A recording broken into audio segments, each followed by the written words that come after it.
What if I told you that thousands of seniors in their 60s and 70s who followed a simple 30-second morning scalp routine experienced measurable reductions in hair shedding within just a few weeks, something many people assume is impossible after 60? In fact, a Japanese dermatology study revealed exactly this by demonstrating that gentle daily scalp stimulation improved microcirculation and significantly reduced hair shedding in adults over 60. And these results give hope, because hair thinning after 60 is not just physical.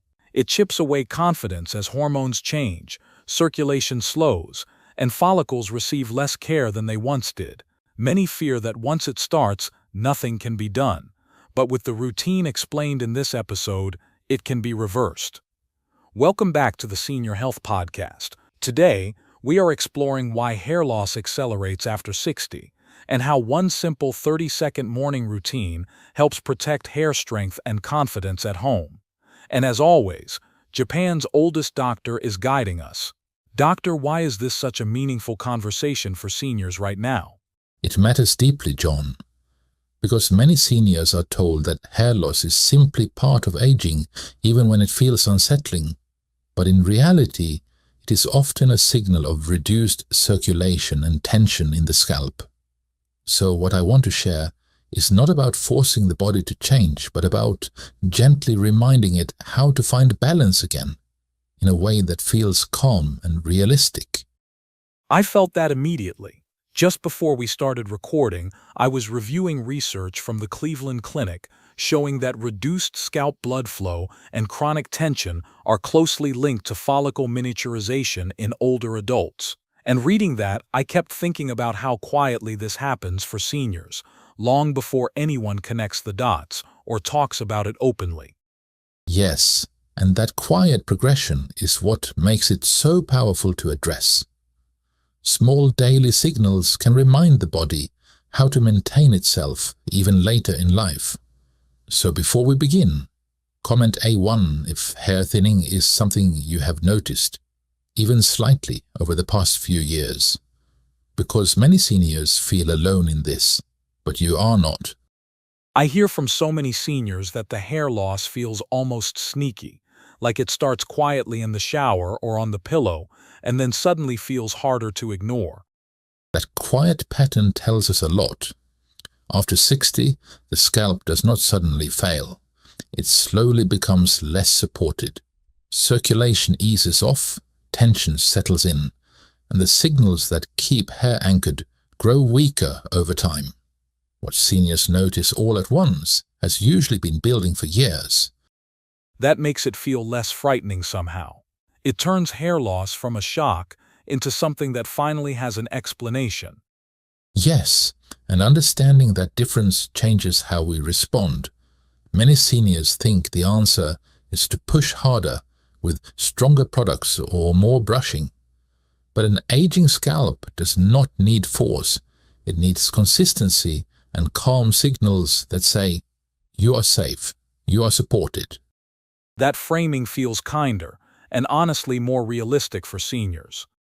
And this is where things become very practical, because there is one common morning habit that seems harmless, yet quietly interrupts that support before the day even begins. That catches my attention right away. When you say a morning habit, what should seniors start noticing as soon as they wake up? Let me explain it gently. Many seniors wake up and rush straight into fixing their hair, brushing quickly or pulling to make it look right.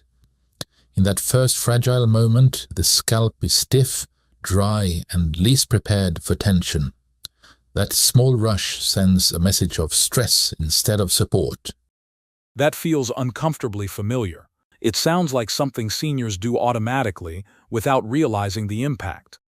Yes, and I hear that a lot in seniors. Hair is weakest when it is dry and just waking up, and the scalp has not yet softened or received blood flow. When tension is applied too early, follicles that were already uncertain let go more easily. This is not dramatic damage. It is quiet encouragement to shed. That makes the timing feel just as important as the habit itself. Exactly. Seniors often believe they are helping by being thorough or efficient, but the scalp reads urgency as danger, especially later in life.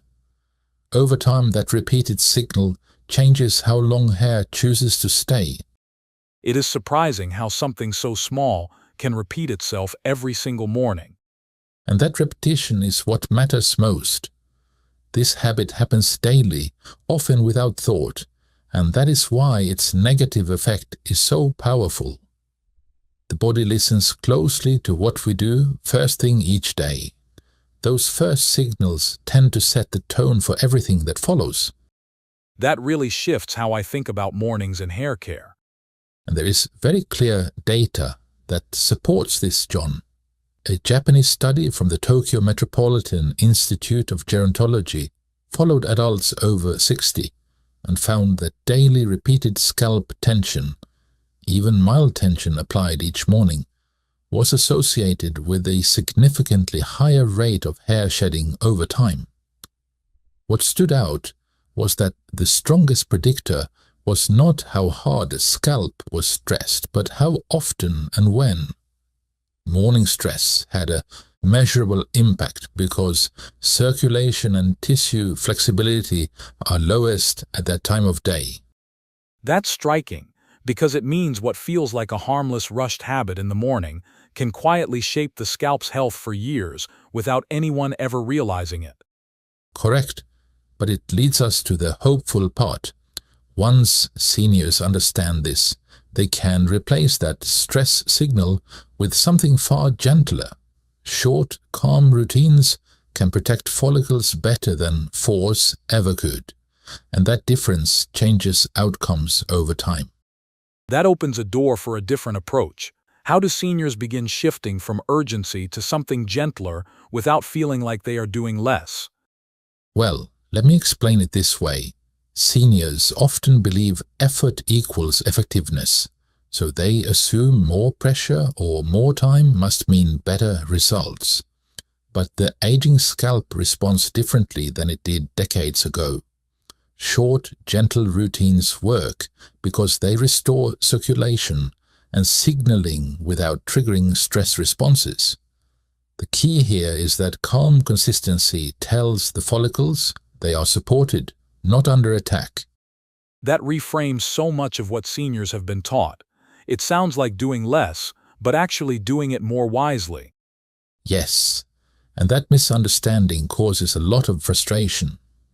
Aggressive treatments can increase inflammation and microtension in the scalp, which shortens the growth phase of hair.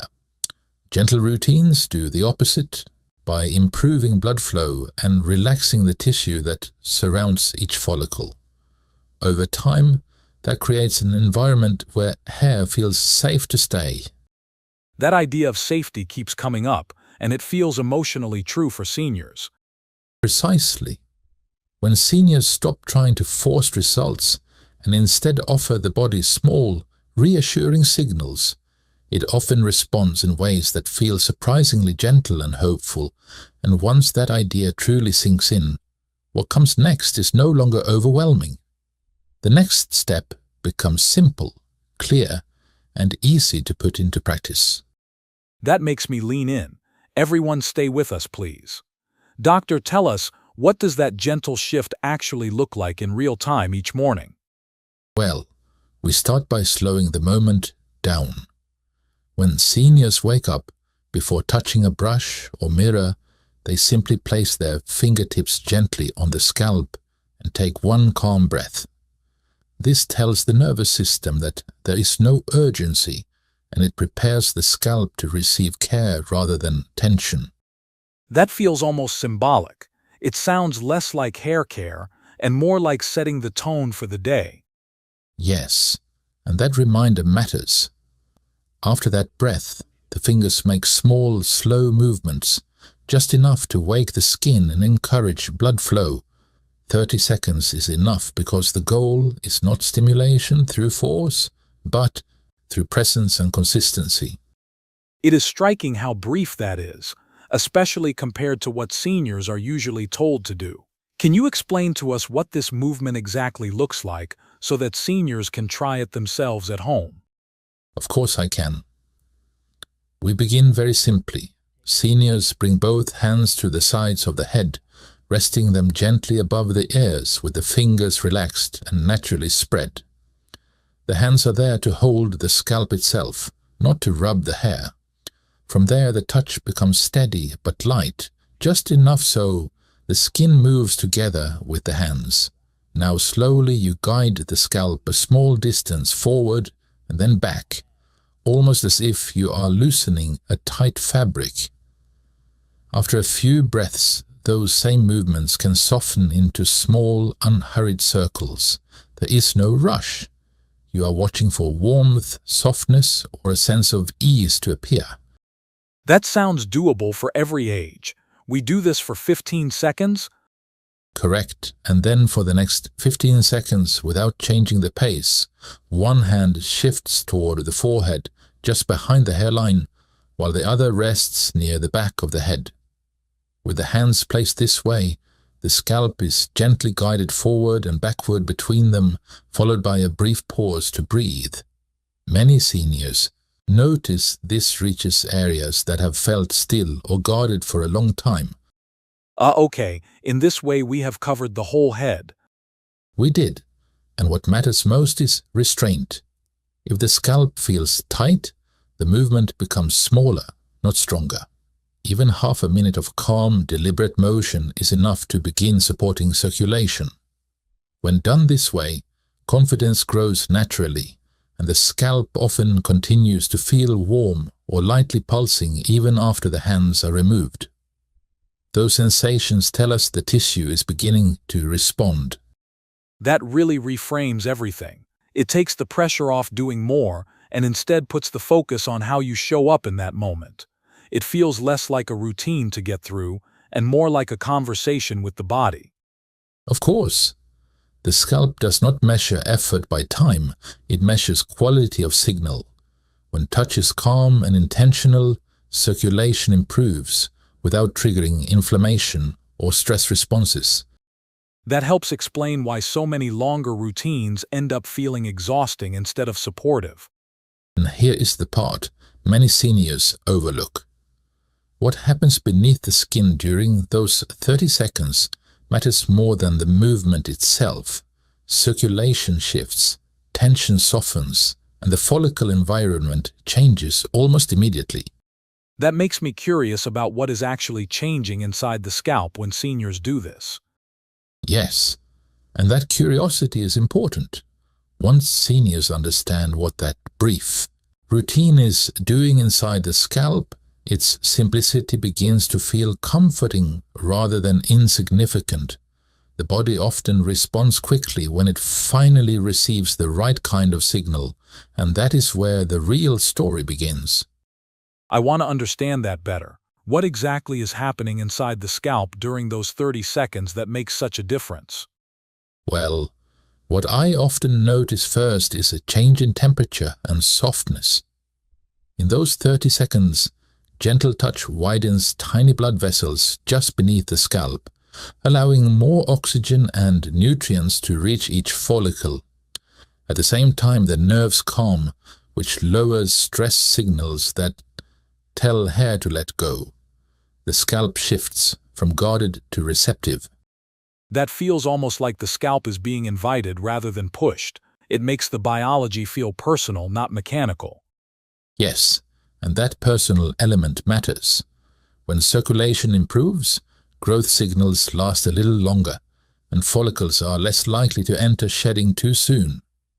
Over time, that repeated message changes how the scalp behaves day after day. Nothing dramatic happens at once, but something important begins to stabilize. That slow stabilization feels reassuring for seniors who worry they missed their chance. Exactly. The body prefers quiet consistency over sudden intervention, especially later in life. And this is where patience becomes part of the medicine. The first changes seniors notice are not always in the mirror, but in how the scalp feels and how shedding softens. Those early signs tell us the process is working. That makes me wonder what seniors usually notice first when they stay consistent for a few weeks.